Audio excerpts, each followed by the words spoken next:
This is my brand new Black Desert Online account, but it has some rules and restrictions. First off, I cannot purchase any pearls, which means no additional weight, inventory slots, or any other items that could benefit my experience.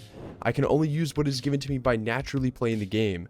Secondly, I cannot take advantage of the accelerated progression through the seasonal server, which includes any catch-up gear like Tuvala armor or any pre-enhanced accessories given through level rewards. But most importantly is that I have zero access to the central market, which means I cannot buy or sell items unless from an NPC. And the goal? I want to reach 700 gear score. I know this is going to be a tedious task, but I'll be enjoying every step of the way. And if at any point you want to read over the rules for yourself, the link will be down in the description below. And with all that out of the way, welcome to Black Desert Online, Ironman Edition.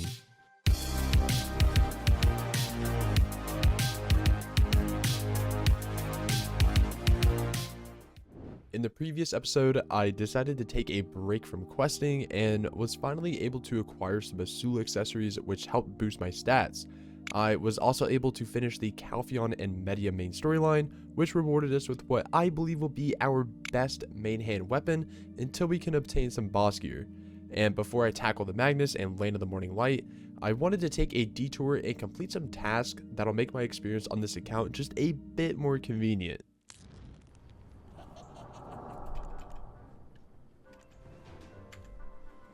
Is that it?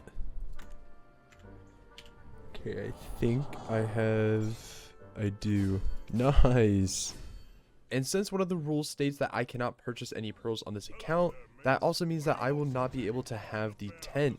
But there is a brief questline that does provide a free version of the tent, and unfortunately you cannot purchase the villa buff with this version, but you can still buy the tent buff that gives an increase to your drop rate. And then this is going to be our tent.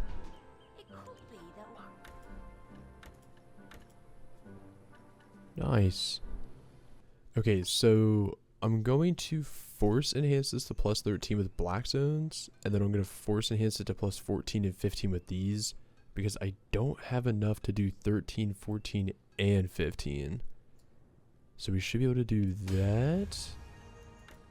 And then that, and then I gotta repair it. Our first plus 15 weapon on the account. Here we go. Oh, that feels so good. But there's one thing I need to put on it. Now in the last episode, I did briefly talk about these hunter seals, which you can obtain from Dark Rift bosses, world bosses, and so on. Now, I'm sure some of you may have thought that I would primarily be using these to obtain some blackstones, but I found that there's more value in these if you were to exchange them for the ultimate reform stones. This stone is so important for this account because it allows me to upgrade my green tier gear all the way up to yellow tier without failure. I mean, take a look at this grown up piece for example. At Pry, I would be gaining an additional 5 sheet DP, and if I were to do this for all of my other pieces, that'll provide such an increase to my gear.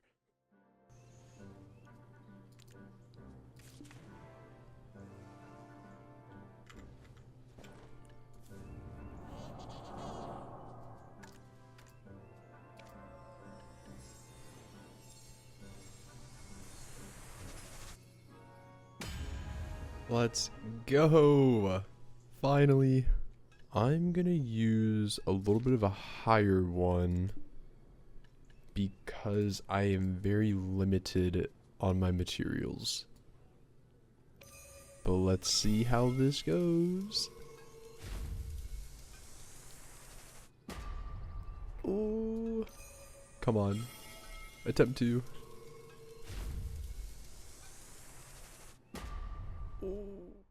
Oh, this is not fun.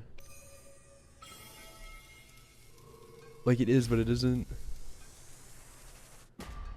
Oh my gosh. Okay, okay. We're basically at a coin flip. Oh, yes. Thank God. And now that we have some okay gear on the account, I started to scope out where I could start grinding. And I know that the obvious is to look at Blood Wolves to start working on my potion, but I still want to push for some EXP to unlock the rest of the skills that I have, so I decided to give good old polys a try.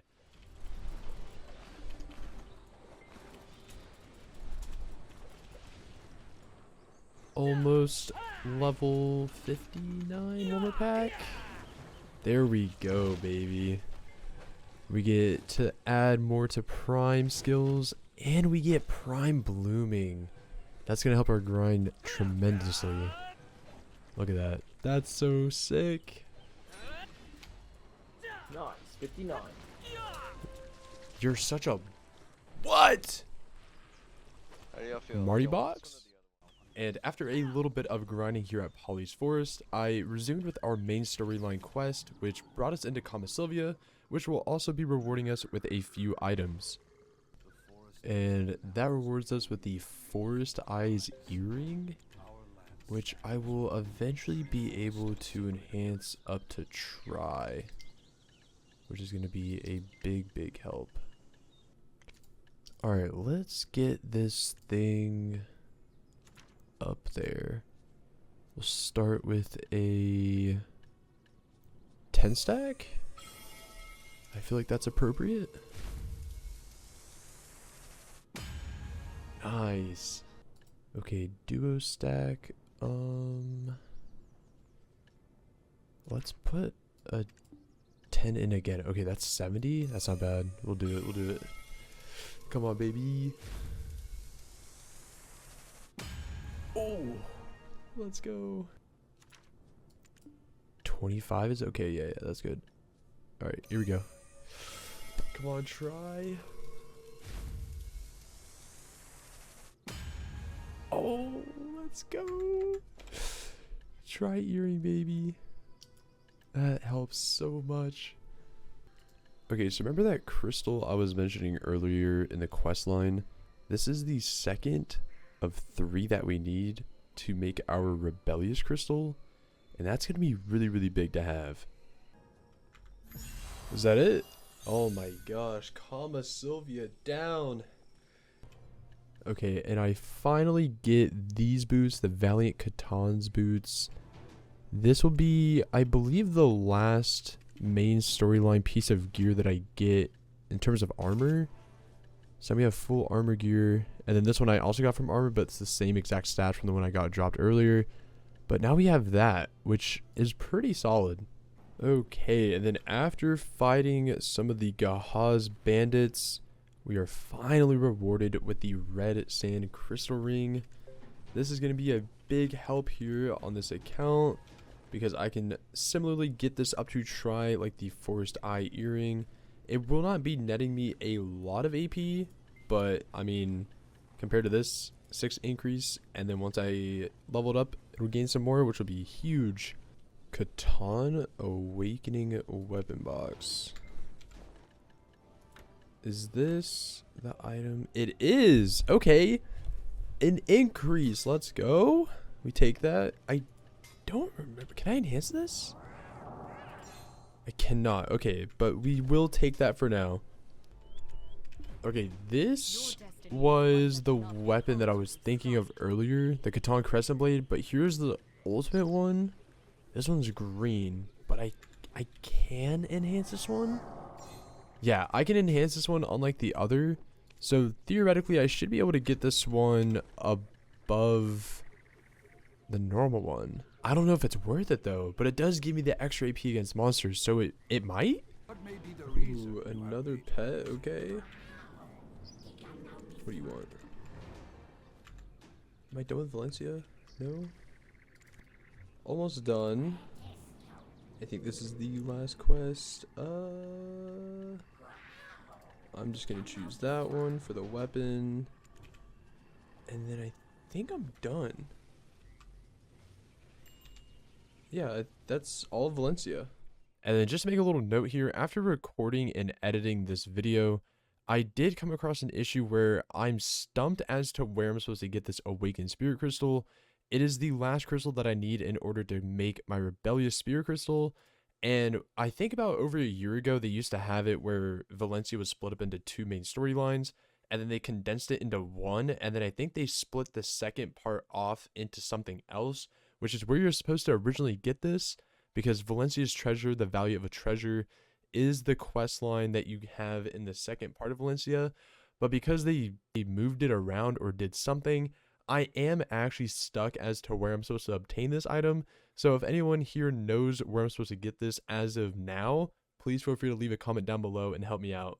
All right, let's see if we can get this thing to go in one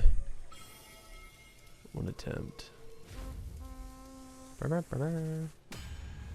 Nice. 10 stack puts it at another 70. We definitely win these. Ooh.